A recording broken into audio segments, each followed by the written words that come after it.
Salut tout le monde, bonjour aux uns, bonsoir aux autres et bonne nuit à ceux qui font dodo. Et joyeux Pâques à ceux qui célèbrent la résurrection de notre Seigneur Jésus-Christ de par le monde. Moi, c'est Masumi Yamiya. Je suis ici pour répondre à une question qui m'a été posée par un ami qui est aussi frère et qui vit au pays. Et mon pays, c'est le Congo. Je suis né et c'est un pays que j'aime beaucoup, que je chéris beaucoup.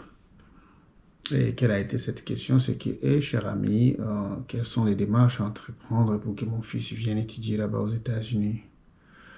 Je me suis dit, ok, je ne dois pas répondre seulement à mon pote, mais je peux aussi saisir cette opportunité pour répondre à ceux qui ont la même question et qui n'ont personne pour répondre à cette question-là. Ok, à cette question, la réponse est quoi? Après mes recherches et après aussi mon expérience, parce que je suis aussi étudiant, je suis passé par là, c'est que il y a quelques étapes. On va aller parler de ces étapes-là. Il y a quelques étapes. Il faut d'abord prévoir les $100 de frais d'inscription. Je ne veux pas parler d'une manière générale.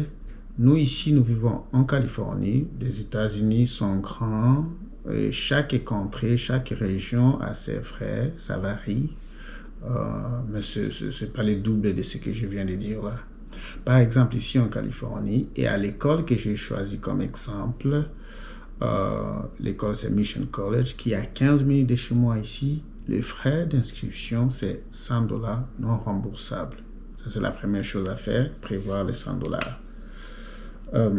Et la deuxième chose à faire, c'est choisir son école. Tu choisis ton école. Et il faut savoir que les inscriptions se font, ou l'inscription se fait de deux manières.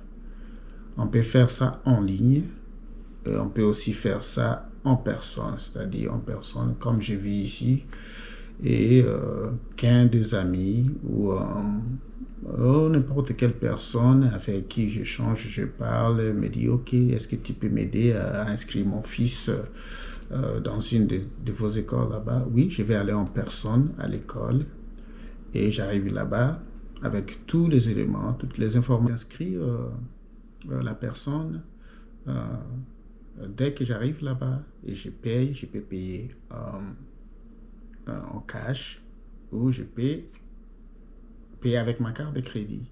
Et c'est $100 non remboursables. Et qu'est-ce qu'il faut encore faire? Tu prévois les $100, tu choisis ton école et après avoir choisi ton école, si tu le fais en ligne, c'est-à-dire dans cette website de cette école-là, il y a un endroit prévu où on t'indique que voilà, c'est ici qu'il faut remplir les formulaires et les soumettre. Et on soumet les formulaires avec le paiement aussi au même moment.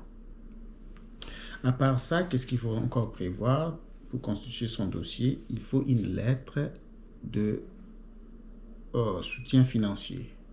Et cette lettre-là, qu'il écrit, c'est la personne qui sponsorise les candidats. C'est-à-dire, disons que je suis parent et que je vis au Congo, je vais écrire une lettre de soutien financier à mon fils, à mon neveu ou à ma fille.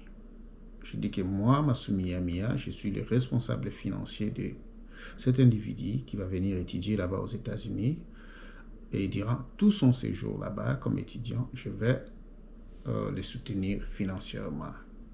Quelque chose comme ça. Et puis, tu remets la lettre au candidat ou à la candidate qui met ça dans son dossier.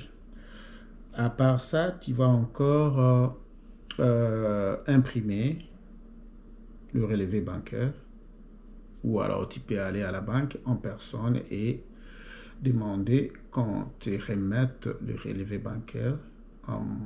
Pourquoi ces documents? C'est juste pour prouver que je suis financièrement musclé et je serai en mesure de supporter ces candidats durant tout son séjour comme étudiant aux États-Unis, encore une fois. Après, à part le relevé bancaire, tu vas aussi le candidat va joindre à son dossier le passeport.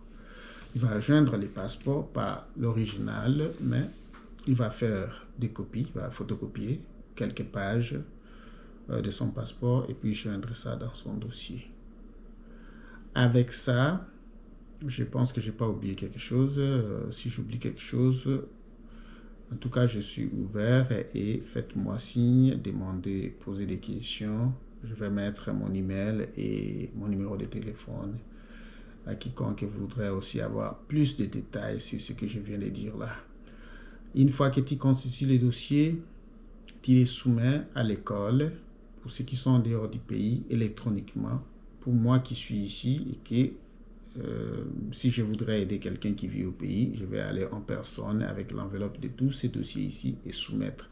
Ça, c'est pour l'inscription. Je soumets, je paye les $100 et dans l'espace de 10 jours, qu'on appelle ici 10 business days, c'est-à-dire 10 jours sans compter les week-ends, donc lundi, vendredi et lundi, donc 2 semaines, on va procéder à l'évaluation. On procède à l'évaluation, après quoi on va décider si oui ou non tu es admis comme étudiant dans leur école. Voilà un peu. Ce que je peux dire, c'est que je vous encourage, parents, chers amis, à inscrire vos enfants ici pour qu'ils viennent étudier ici. C'est possible. Les écoles ici, les collèges, ils ont besoin des étudiants internationaux pour qu'ils viennent étudier ici. Ils ont aussi besoin de tous ces mondes-là pour qu'ils viennent bénéficier de leur banque intellectuelle pour développer aussi leur pays. Inscrivez-les, inscrivez-les. Si vous avez des questions, posez, je suis ouvert. Ma contribution, c'est ça ma disponibilité pour vous. Je suis disponible à répondre à toutes vos questions. Et après cette vidéo, je vais encore faire une vidéo sur l'après-inscription. Une fois que tu es admis, qu'est-ce qui va se passer? Quels sont les frais à payer? Pour une année académique, il faut payer combien? C'est aux environs des $21 000 chaque année. Mais je vais encore donner des précisions à la prochaine vidéo.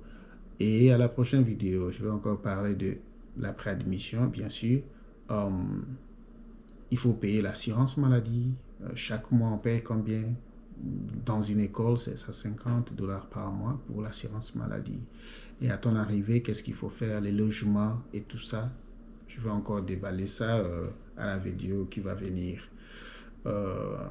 N'hésitez pas, encore une fois, poser des questions pour éclaircissement, pour plus de détails. Je suis là, je peux aider à vous orienter, je peux aider à vous donner plus de détails sur comment venir étudier ici. Merci beaucoup et à la prochaine vidéo. Bye.